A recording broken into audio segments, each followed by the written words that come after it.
Hello friends, जय हिंद। कैसे हो आप सब? आई होप आप सभी स्वस्थ होंगे, मस्त होंगे और आपकी पढ़ाई अच्छी चल रही होगी।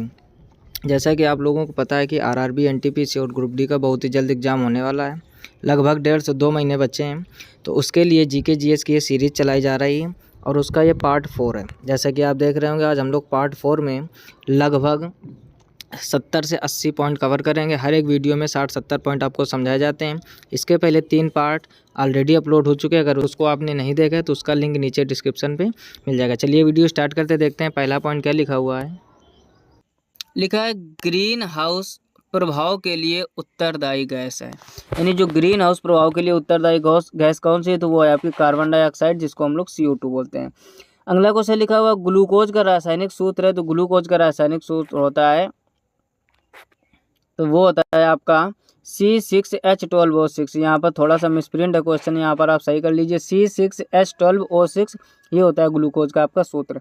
अगला पॉइंट लिखा हुआ है साधारणता जब धातु तनु अम्ल से क्रिया करता है तो फिर लिखा है हाइड्रोजन विस्थापित होती है। यानी क्वेश्चन आपसे क्या पूछा गया है कि साधारण तौर पर यह साधारणतः जब धातु तनु अम्ल से प्रतिक्रिया करता है तो वह हाइड्रोजन विस्थापित कर देता है। अगला पॉइंट लिखा हुआ है पृथ्वी की परपटी पर कौन सी धातु बहुतायत मात्रा में मिलती है।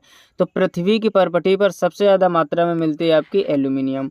अगला लिखा हुआ एस्बेस्टॉस का मनुष्य के शरीर के किस भाग पर हानिकारक प्रभाव पड़ता है। तो उसका प्रभाव पड़ता है आपका फेफड़े पर। अगला लिखा हुआ है कार्बन मोनोऑक्साइड मनुष्य के स्वास्थ्य को किसके द्वारा प्रभावित करती है।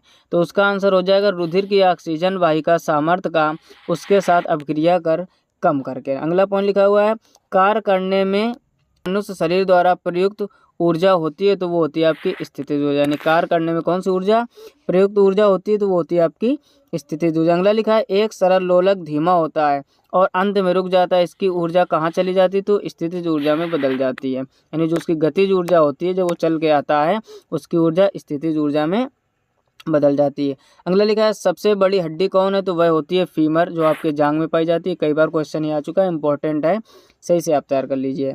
अगला लिखा है वह हाइड्रोजन में भरा गुब्बारा ऊपर जाकर फट जाता है क्योंकि वायुदाब ऊपर घट जाता है। अगला लिखा हुआ है पानी के अंदर ध्वनि सुनने का यंत्र कहलाता है। तो पानी के अंदर ध्वनि सुनने का यंत्र होता है, उसको कहते हैं हाइड्रोफोन।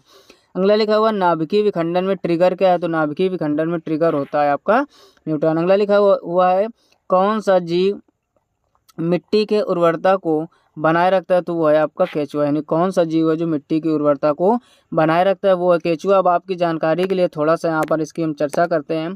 जैसे देखा होगा आजकल जो भी किसान हमारे, वो सबसे ज़्यादा इस्तेमाल किसका करते हैं, यूरिया का। यूरिया से कुछ लोगों को मानना ये है कि उससे फसल अच्छी हो जाती है, फसल जल्दी तैयार हो जाती है। लेकिन आप ये समझो पहले के ज़माने में ये सब इस्तेमाल नहीं किया जाता था और खेत में ज़्यादा से ज़्यादा केंचुआ होते थे।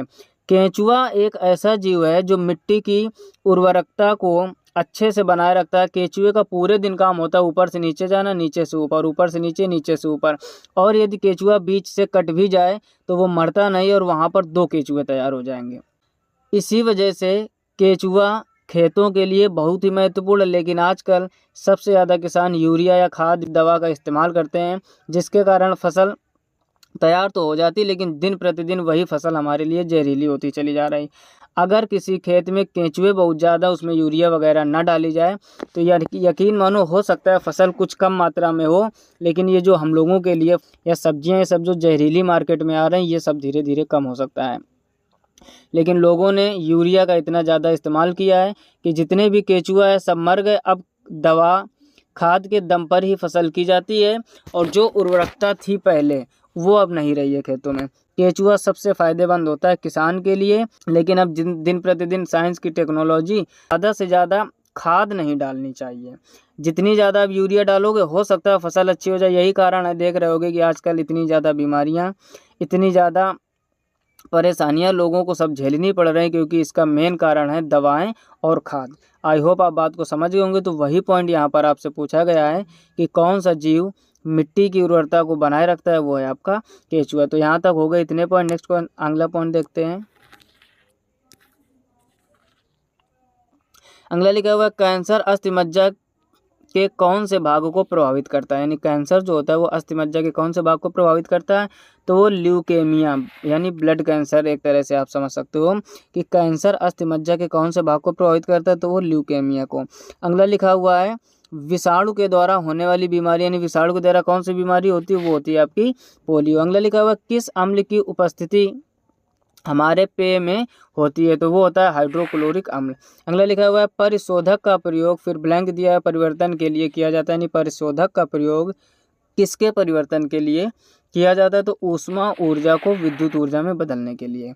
अगला लिखा हुआ है ट्रांजिस्टर मुख्यतः, फिर खाली स्थान है, यानी ट्रांजिस्टर मुख्यतः क्या है, तो बिजली से चलने वाला साधन। ट्रांजिस्टर क्या होता है, बिजली से चलने वाला साधन। अगले लिखा है मानव शरीर में कार्बोहाइड्रेट पुनः संग्रह होता है, तो वो होता है ग्लाइकोजन में। कहाँ पर होता है, ग्लाइकोजन में। अगला क्वेश्चन लिखा हुआ निरपेक्ष शून्य ताप पर, तो आगे लिखा हुआ आणविक गति रुक जाती है, यानी कहने का मतलब ये है कि निरपेक्ष शून्यता पर क्या होता है, तो निरपेक्ष शून्यता पर आणविक गति रुक जाती है। अगला लिखा हुआ एक फोटो विद्युत सेल, फिर खाली स्थान परिवर्तित करता है। जो फोटो विद्युत सेल होता है वो प्रकाश ऊर्जा को विद्युत ऊर्जा में परिवर्तित करता है। अगला लिखा हुआ रेडियो धर्मी तत्व कितने प्रकार की किरणें छोड़ते हैं, तो रेडियो धर्मी तत्व आपके 3 प्रकार की किरणें छोड़ते हैं। अगला लिखा हुआ है साबुन का डिटर्जेंट का घोल होता है, तो ये कैसा होता है, अम्लीय होता है। अगला लिखा हुआ है किस यंत्र के द्वारा रिकॉर्ड किए हुए श्रुत लेखन को पुनः प्रस्तुत किया जाता है, तो वो होता है आपका डिक्टाफोन। अगला लिखा हुआ है पेनिसिलिन की खोज किसके द्वारा किया गया है, तो पेनिसिलिन का खोज अलेक्जेंडर फ्लेमिंग के द्वारा किया गया। नेक्स्ट पॉइंट देखते हैं आगे क्या लिखे हुए हैं। अगला लिखा हुआ अबिंदुकता मानव शरीर के किस भाग को प्रभावित करती है, तो ये आंख और दृष्टि को। 4 प्रकार के रोग होते हैं, मुख्यतः वैसे 5 होते हैं। एक हमने बताया था पिछले के लेक्चर में, निकट दृष्टि दोष होता है, एक दूर दृष्टि दोष होता है, एक जरा दूर दृष्टिता होता है, एक अबिंदुकता होता है और एक वर्णांधता। तो वही पूछा गया कि अबिंदुकता मानव शरीर के किस भाग को प्रभावित करता है, तो आप समझ जाओगे आँख को और दृष्टि को।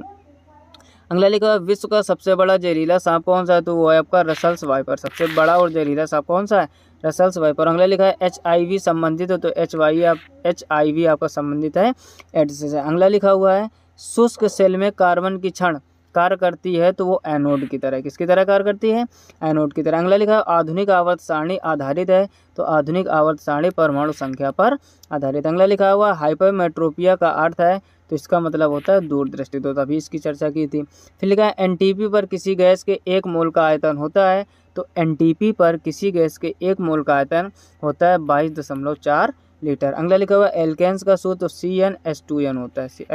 एल्केन्स का सूत्र पूछा है, तो आपका ये सूत्र होता है CnH2n+2। ठीक है ना, यहाँ पर थोड़ा मिस्टेक है, ध्यान से आप समझ सही कर लीजिए। यानी एल्केन का सूत्र होता है CnH2n+2। अब इसका इस्तेमाल कैसे करते हैं, आपने केमिस्ट्री में पढ़ा होगा। जैसे मान लो हमको मेथेन का सूत्र बनाना, तो हम लोग क्या रख देते हैं, n की जगह पर क्या रख देते हैं 1, तो ये हो जाएगा Cn और H2 × 1+2, यानी इसको आप कैलकुलेट करोगे तो क्या आ जाएगा CH4। यानी मेथेन जब n का मान आप 2 रख दोगे इसी फार्मूले में, तो ये बन जाता है C2H6, यानी ethane, propane, butane, pentane, hexane, heptane, octane, नोनेन, decane. ऐसे आपके 10 तक बनते चले जाते हैं। यानी आप समझ लीजिए एल्केन्स का जो मुख्य सूत्र होता है वो होता है CnH2n+2, और पहले आप 1 रखोगे तो मेथेन बनेगा, क्योंकि meth, eth, prop, but, pent, hex, hept, oct, non और डेक ये होते हैं 10 तक कार्बन आपने पढ़े होंगे अच्छे से 11th और 12th में। तो एल्केन का सूत्र होता है CnH2n+2। अगर एल्कीन का कहता तो यहीं से ये 2 हटा देते हैं। अगर एल्काइन का कहता तो CnH2n और -2 कर देते हैं। आप मतलब समझो, एल्केन में CnH2n+2, एल्कीन में 2 हटा देते हैं और एल्काइन में 2 घटा देते हैं। तो आप इसकी एक ट्रिक बना सकते हो, सटाकर, हटाकर और घटाकर। ध्यान से समझो, सटाकर और फिर हटाकर और फिर घटाकर, तीनों में अंतर समझो। हो सकता है आप किसी को सुन के हंसी भी आई हो, लेकिन आप समझो, इससे आप कभी भूलोगे नहीं।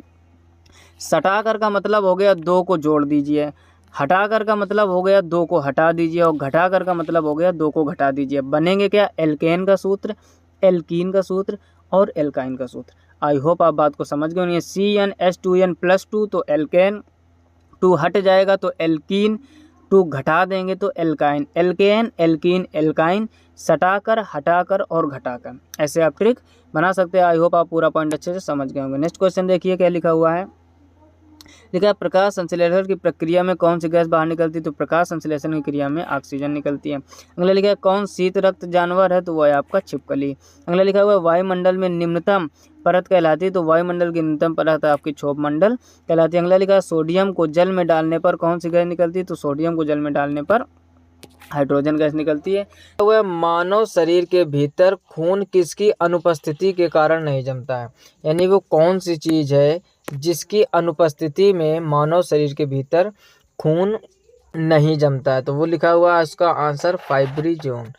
यानी शरीर में अगर फाइब्रिजोन नहीं है तो मनुष्य के शरीर में खून नहीं जमता है। अगला क्वेश्चन लिखा हुआ है दर्पण बनाने में किसे उपयोग में लाया जाता है, यानी जब हम लोग दर्पण बनाते हैं तो उसमें किसका प्रयोग करते हैं, तो उसमें हम लोग करते हैं सिल्वर नाइट्रेट का, जिसको हम लोग AgNO3 करते हैं। अब दर्पण वाला पॉइंट आया तो दर्पण के बारे में कुछ और बातें भी आप समझ लीजिए। सबसे पहले तो आपको ये पता होना चाहिए कि दर्पण कितने प्रकार के होते हैं, तो दर्पण आपके होते हैं 2 प्रकार के। बहुत से लोगों के मन में विचार आया होगा 3 प्रकार के, बहुत से लोग 4 प्रकार के, और बहुत से कम लोग ऐसे होंगे जो दर्पण 2 प्रकार के जानते होंगे। और एक बात, अब जो लोग 2 प्रकार के सोच रहे हो, क्या आप उत्तल दर्पण और अवतल दर्पण सोच रहे हो? यदि ऐसा सोच रहे हो तो आप बिल्कुल गलत हो। जी हाँ, बिल्कुल सही सुना आपने। यदि आप दर्पण के प्रकार में 2 दर्पण सोच रहे हो ये तो सच है, लेकिन अगर आप उत्तल दर्पण और अवतल दर्पण सोच रहे हो तो ये बिल्कुल गलत है। अब देखो, किसी किसी को बड़ा अजीब लग रहा होगा कि अजीब सी नई बात बता रहे हो कि दर्पण 2 प्रकार के नहीं होते हैं। मतलब समझो दर्पण 2 प्रकार के होते हैं, लेकिन जिसमें एक होता है आपका समतल दर्पण। पूरा कॉन्सेप्ट समझो, दर्पण की फैमिली समझाएंगे आज आपको। एक है समतल दर्पण जिसको हम लोग बोलते हैं प्लेन मिरर, और दूसरा होता है गोलीय दर्पण। क्या होता है? गोलीय दर्पण, जिसको हम लोग कहते हैं स्फेरिकल मिरर। ठीक है ना। अब ध्यान से समझो, अगर आप 2 दर्पण समझकर उत्तल और अवतल आपके मन में आता है तो वो गलत विचार है। 2 बिल्कुल सही है। अच्छा, कुछ लोग 3 प्रकार बता देते हैं, समतल, उत्तल और अवतल। कुछ लोग 4 बता देते हैं, समतल दर्पण, गोलीय दर्पण, उत्तल दर्पण, अवतल दर्पण। अब इसका कॉन्सेप्ट समझो आप। जैसे हमने यहाँ पर लिखा हुआ है समतल दर्पण तो और यहाँ पर लिखा हुआ है गोलीय दर्पण। समतल दर्पण वह होता है जब किसी हम समतल कांच की प्लेट के एक तरफ पारे की कलई अथवा लाल ऑक्साइड का पेंट कर देते हो तो दूसरे तरफ का पृष्ठ परावर्तक पृष्ठ बन जाता है, जिसे हम लोग समतल दर्पण कहते हैं, या फिर आप सिल्वर नाइट्रेट लगाकर भी बना सकते हो। लेकिन जब हम लोग गोलीय दर्पण बनाते हैं तो अब इसी का पॉइंट समझो यहाँ पर। जैसे मान लो गोलीय दर्पण ऐसे गोल होता है। अब आप ये समझो, जब गोलीय दर्पण होता है तो इसमें 2 कंडीशन होती है। एक तो कंडीशन वो कि इसके हम लोग बाहर की तरफ पॉलिश करते, जैसा कि आप ऊपर वाली आकृति में देख रहे होंगे, या फिर ऐसा मान लो आपने ये दर्पण इसी के बगल में बनाया, बाहर ना पॉलिश करके आप अंदर पॉलिश कर दो। अब हमारी बात आप पूरी अच्छे से समझ रहे होंगे। मतलब कहने का, जब समतल कांच की प्लेट के एक तरफ पारे की कलई तथा लाल ऑक्साइड का पेंट लगा दिया जाता है तो दूसरे तरफ का पृष्ठ परावर्तक पृष्ठ बन जाता है, जिसे हम लोग समतल दर्पण कहते हैं। गोलीय दर्पण 2 प्रकार के होते हैं। अब ध्यान से समझो, जब आपको गोलीय दर्पण के प्रकार पूछे जाए तो गोलीय दर्पण आपका कितने प्रकार का होता है? 2 प्रकार का, जिसमें से एक आता है आपका उत्तल दर्पण, इधर बीच में लिखे दे रहे हैं, और दूसरा आता है नीचे यहाँ पर देख लीजिए आप, अवतल दर्पण। उत्तल दर्पण को कॉन्वेक्स मिरर बोलते हैं और अवतल दर्पण को कॉनकेव मिरर। आई होप आप पूरी बात समझ गए होंगे। यानी दर्पण 2 प्रकार के, एक समतल दर्पण, एक गोलीय दर्पण। फिर गोलीय दर्पण 2 प्रकार के, उत्तल दर्पण और अवतल दर्पण। जब आप बाहर पॉलिश करोगे, जैसा कि ऊपर वाली आकृति में आपको दिख रहा होगा, इस वाली आकृति में इन दर्पण के बगल के जस्ट बगल में है, इस आकृति में देखा होगा आपने कि बाहर की तरफ पॉलिश की गई है। जब बाहर पॉलिश करते हैं तो अवतल दर्पण बनता है, और जब अंदर पॉलिश करते हैं तो उत्तल दर्पण पड़ता है। तो दर्पण की इस प्रकार से फैमिली है। मतलब कहने का आप ये समझो, दर्पण के 2 लड़के, एक उत्तल दर्पण, एक समतल दर्पण और एक गोलीय दर्पण। फिर गोलीय दर्पण के 2 लड़के, एक उत्तल दर्पण और एक अवतल दर्पण। इस टाइप से आप फैमिली बना के याद कर सकते हो। ये कि याद करने का तरीका है कि दर्पण के 2 लड़के और फिर गोलीय दर्पण के 2 लड़के। समतल दर्पण का कोई लड़का नहीं, ये इकलौता है, मान लो इसकी शादी नहीं हुई थी। आई होप आप पूरे पॉइंट समझ गए होंगे। तो इस हिसाब से याद करना। लेकिन जो आप कुछ लोग प्रकार गलत याद किए हो ना कि एक उत्तल, एक अवतल, एक समतल। तो दर्पण 3 प्रकार के नहीं होते, पूरा सिस्टमेटिक ढंग होता है। एक कि दर्पण 2 होते हैं, एक समतल एक गोलीय। फिर गोलीय दर्पण 2 प्रकार के, उत्तल और अवतल, क्योंकि ये दोनों ही गोल होते हैं। डिपेंड करता है कि पॉलिश बाहर साइड पर है या अंदर की साइड पर है। आई होप आप पूरा पॉइंट अच्छे से समझ गए होंगे। अगर समझ गए हो, अगर वीडियो को अभी भी नहीं लाइक किया तो वीडियो को जल्दी से लाइक कर दीजिए। चलिए आगे बढ़ते हैं। नेक्स्ट पॉइंट क्या लिखा हुआ है, अगला लिखा हुआ है कौन सी गैस सिगरेट लाइटर में निकलती है। यानी जो सिगरेट का लाइटर होता है सिगरेट जलाने के लिए, तो कौन सी गैस, तो वो होती है आपकी ब्यूटेन गैस। अगला पॉइंट लिखा हुआ है निर्जलीकरण निम्न में से किस चीज़ की कमी उत्पन्न करता है। यानी जो निर्जलीकरण है वो किसकी कमी उत्पन्न करता है, तो वो है आपका सोडियम क्लोराइड। अगला लिखा हुआ है सीएनजी से अभिप्राय। यानी सीएनजी का फुल फॉर्म होता है आपका कंप्रेस्ड नेचुरल गैस। ठीक, आसान से पॉइंट है, आप इनको याद कर लीजिए। अगला लिखा हुआ वायुयान की गति मापन उपकरण का नाम है। यानी वायुयान की गति कौन मापता है, तो वो है आपका टोकोमीटर। अगला लिखा हुआ है उच्च रक्तचाप का प्रमुख कारण। यानी उच्च रक्तचाप का प्रमुख कारण क्या होता है, तो वो होता है आपका मानसिक तनाव। अगला लिखा हुआ अनाच्छादन का प्रक्रिया उन क्षेत्रों में अधिक होता है जहाँ रात में निम्न तापमान होता है। यानी जो अनाच्छादन की क्रिया है किन क्षेत्रों में ज़्यादा होता है, जहाँ रात में निम्न तापमान होता है। अगला लिखा हुआ है बालू टिब्बा बनने का कारण होता है, तो बालू टिब्बा बनने का मुख्य कारण है आपका पवन का कार्य। अगला लिखा हुआ है कौन सा रक्त समूह सर्वदाता होता है, तो सर्वदाता होता है आपका O और सर्वग्राही होता है आपका AB। ध्यान से समझ लो, अगर मैंने आपसे पूछा जाए कि सर्वदाता का मतलब ऐसा कौन सा रक्त ब्लड है जो सबको दे सकता है, वो होता है O, और कौन सा रक्त समूह सबसे ले सकता है, वो होता है AB। दोनों पॉइंट आप अच्छे से लिख लीजिए। अगला पॉइंट लिखा हुआ है आर्द्रता संबंधित है वायु में उपस्थिति तापमान एवं नमी से। यानी आर्द्रता किससे संबंधित है, तो वायु में उपस्थित तापमान एवं कमी से। यही इसका आंसर हो जाएगा ये वाला। अगला पॉइंट लिखा है पेट्रोल का मुख्य संगठन क्या है, तो पेट्रोल का मुख्य संगठक होता है ऑक्टेन। क्या होता है, ऑक्टेन। अगला लिखा है मोबाइल फ़ोन का आविष्कारक है, तो मोबाइल फ़ोन के आविष्कार है डॉक्टर मार्टिन कपूर। अगला लिखा हुआ है कंप्यूटर में डिस्क ऑपरेटिंग सिस्टम DOS जिसको बोलते हैं एक प्रोग्राम जो कंप्यूटर के सभी बुनियादी प्रचालनों को नियंत्रित करता है। तो यहाँ तक हो गए आपके लगभग 10 से 12 पॉइंट। फटाफट से इसका स्क्रीनशॉट ले लीजिए ताकि आप लोग इसका बाद में रिवीजन कर सको और अच्छे से, या फिर बाद में आप नोटबुक बना सको। चलिए इसको स्क्रॉल करके बढ़ते हैं आगे। अगला पॉइंट क्या लिखा हुआ है, लिखा हुआ है मृग तृष्णा बनने का कारण है, तो मृग तृष्णा बनने का कारण है आपका पूर्ण आंतरिक परावर्तन जिसको इंग्लिश में बोलते हैं टोटल इंटरनल रिफ्लेक्शन या TIR। अगला लिखा हुआ है किसमें भरपूर लौह तत्व पाया जाता है, तो भरपूर लौह तत्व किसमें पाया जाता है, वो पाया जाता है आपका हरी सब्जियों में, यानी जिसको आयरन आप बोल सकते हो। अगला लिखा हुआ ग्रसिका एक नली है जो कि फिर खाली स्थान भी कहलाती है। यानी ग्रसिका को और क्या कहते हैं, तो ग्रसिका को आप आहार नली भी कह सकते हैं। ये सब बायोलॉजी के इंपॉर्टेंट क्वेश्चन है ज़्यादातर इस लेक्चर में। अगला लिखा है वह भूकंप जिससे सुनामी उत्पन्न हुआ रिएक्टर स्केल पर फिर खाली स्थान दिया पाया गया, तो वो है आपका 9.3। यानी वह भूकंप जिससे सुनामी उत्पन्न हुआ रिएक्टर स्केल पर 9.3 पाया गया था। अगला लिखा हुआ कोशिका विभाजन के लिए तर्क तंतुओं को संगठित करते हैं। यानी कोशिका विभाजन के लिए तर्क तंतुओं को कौन संगठित करते हैं, तो वो है आपका तारक केंद्र। आगे बढ़ के देखते हैं अगला पॉइंट क्या लिखा हुआ है, लिखा वह कौन सा बल है जिसके कारण पिंड धरती के केंद्र की ओर खिंचा चला आता है, वो है आपका गुरुत्वाकर्षण बल।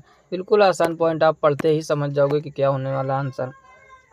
अगला लिखा किसी कंपनिक पिंड, फिर लिखा हुआ कि अपनी माध्य स्थिति से अधिकतम विस्थापन को क्या कहते हैं। यानी कोई एक ऐसा पिंड है अपनी माध्य स्थिति से अधिकतम विस्थापन को उसको क्या कहते हैं, तो उसको हम लोग कहते हैं आयाम यानी एम्पलीट्यूड।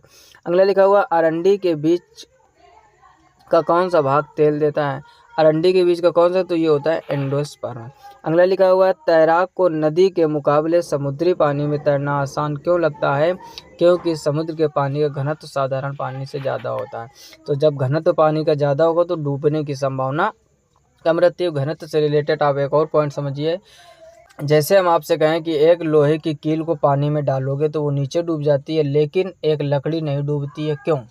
कारण ये है जबकि लकड़ी का वजन उस कील की तुलना में ज़्यादा होता है, बट डिपेंड करता है उसके घनत्व पर। जब आप लोहे की कील को या लोहे को पानी में फेंकते हो तो लोहे का घनत्व ज़्यादा होता है पानी के घनत्व से, और जिसका घनत्व ज़्यादा होता है वो हमेशा नीचे रहने का प्रयास करता है।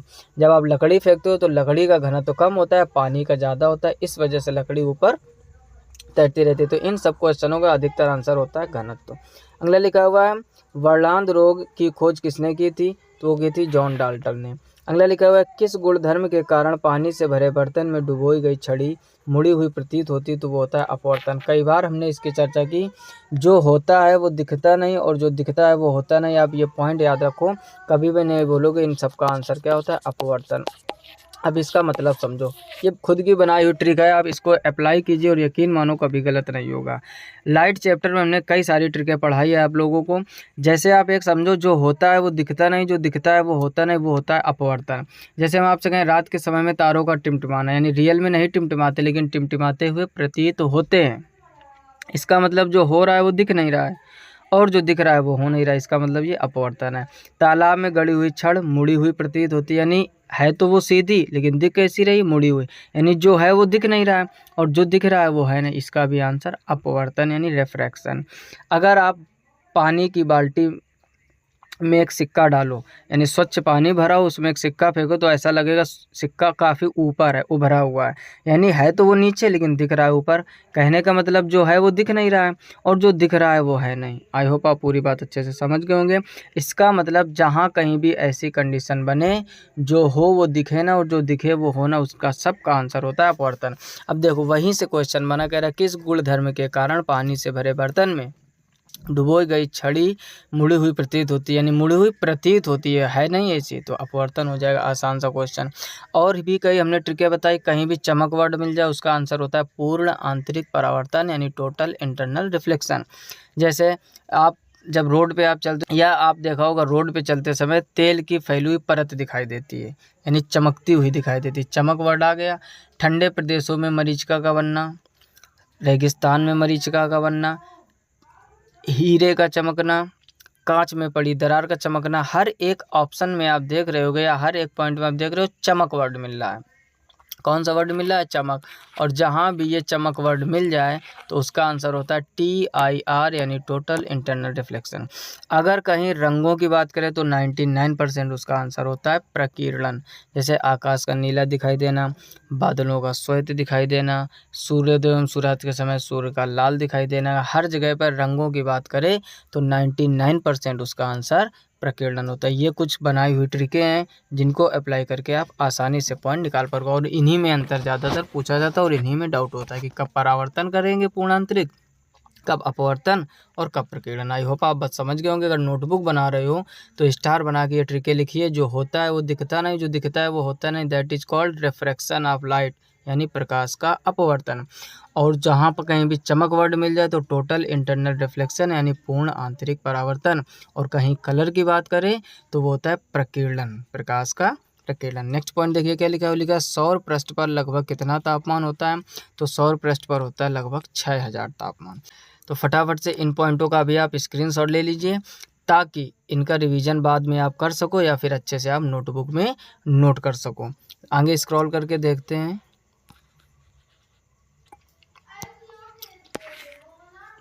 अगला पॉइंट लिखा हुआ है श्रव्य परिसर में ध्वनि तरंगों की आवृत्ति। श्रव्य का मतलब होता है सुनने वाली, तो वो होती है 20,000 से 20,000 हर्ट्ज। पिछले भी लेक्चर में हमने चर्चा की थी। यानी 20,000 हर्ट्ज से अधिक होती हैं वो पराश्रव्य होती हैं और 20 हर्ट्ज से कम वो होती हैं अपश्रव्य। यानी 20 से कम भी हम लोग नहीं सुन सकते हैं और 20,000 से अधिक भी नहीं। तो श्रव्य तरंगें जो होती हैं वो 20 हर्ट्ज से 20,000 हर्ट्ज के बीच में होते हैं। अगला लिखा आर्किमिडीज का नियम संबंधित है। तो आर्किमिडीज का नियम संबंधित है प्लमन के नियम से। अगला लिखा हुआ साधारणतः प्रयोग में आने वाला वस्त्र धोने वाला सोडा है, वो है आपका सोडियम कार्बोनेट, यानी जिसको हम लोग केमिस्ट्री में बोलते हैं क्या? Na2CO3। क्या बोलते हैं? Na2CO3। अगला लिखा है गैल्वेनाइजेशन एक प्रक्रम है लोहे पर जिंक का लेप चढ़ाना। अगला लिखा हुआ है कौन सी मिट्टी ज़्यादा जल नहीं सोखती है? तो वो है आपकी क्ले मिट्टी। यानी कौन सी मिट्टी ज़्यादा जल नहीं सोखती? वो आपकी क्ले मिट्टी। अगला लिखा हुआ है बीज रहित फल को किस तकनीकी रूप से विकसित किया जाता है? तो वह है आपका संकरण की तकनीक की। अगला लिखा है हाइड्रोजन का आणविक द्रव्यमान है। तो हाइड्रोजन का आणविक द्रव्यमान होता है 1.008 AMU, एटॉमिक मॉस यूनिट इसका फुल फॉर्म होता है। अगला लिखा है इलेक्ट्रॉनिक ओरिएंटेशन द्वारा सूचना जोड़कर प्रयोग कहाँ से आसान होता है, तो होता है HTML से। अगला लिखा हुआ है पॉलिस्टर तंतु निर्मित होता है, तो पॉलिस्टर तंतु किससे निर्मित होता है, वो पेट्रोलियम से। अगला लिखा हुआ है कौन सा एसिड का प्रयोग सामान्य रूप से बैटरियों में किया जाता है, तो सामान्य रूप से बैटरियों में किया जाता है सल्फ्यूरिक एसिड का। अगला लिखा हुआ है 2000 dB, यानी dB मतलब डेसिबल, ध्वनि से अधिक ध्वनि तरंगें कहलाती हैं, तो वो अल्ट्रासोनिक कहलाती हैं। अगला लिखा है कैलोरी माप है, तो किसका, ऊष्मा की मात्रा का। तो यहाँ तक लगभग हम लोगों ने 35 से 40 क्वेश्चन कवर कर लिए। इसका भी आप स्क्रीनशॉट ले लीजिए। अब आप समझ गए होंगे ये जीव विज्ञान हो, चाहे केमिस्ट्री हो, और चाहे आपके वो फिजिक्स हो, बहुत ही महत्वपूर्ण है। और जितना हो सके ज़्यादा से ज़्यादा इस दोस्तों में शेयर कीजिए, ताकि आपकी शेयरिंग से हमें मोटिवेशन मिलता है और हम आपके लिए इसी तरीके मेहनत करते रहें। अगर आप भी चैनल पर पहली बार आए हो तो चैनल को सब्सक्राइब करके नोटिफिकेशन बिल को ऑल पर सेलेक्ट कर लीजिए, जिससे मैं कोई भी नया वीडियो अपलोड करूं तो सबसे पहले नोटिफिकेशन आप तक पहुंचे। मिलते हैं नेक्स्ट वीडियो में, तब तक अपना ख्याल रखिए, अच्छे से पढ़ाई करते रहिए। तब तक के लिए जय हिंद, राधे राधे।